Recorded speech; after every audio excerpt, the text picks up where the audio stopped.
Dr. Carter, I was going to ask for a definition of Afrocentrism and why we need it. Looking at the world from an African viewpoint, many of our textbooks, the lectures that are conducted from the university level through the K-12 system are really based on the European classics, with very little mention of what Africa and what Africans have contributed to world civilization. So it's merely telling the truth about the development of world civilization. Africans played a tremendous part in the development of the world. From Kemet, which is known as Egypt, the first universities, the temple at Luxor, was a university where the Greeks and others came to study.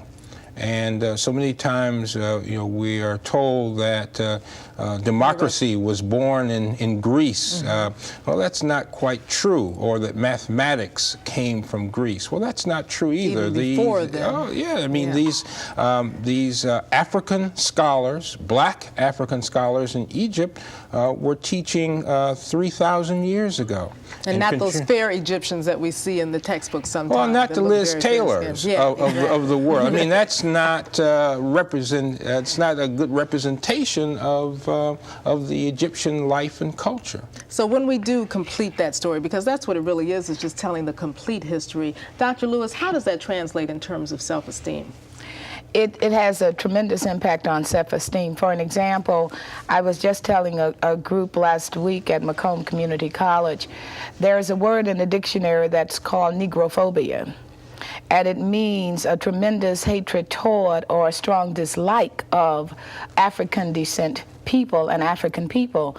Imagine what a young, precocious child may think of himself browsing through the dictionary and having to come upon that word. There's no Caucasian phobia, there's no Puerto Rican phobia, there's no Mexican American phobia. And if we exclude African Americans from history, then a person may think that he nor did his race make a contribution to civilization.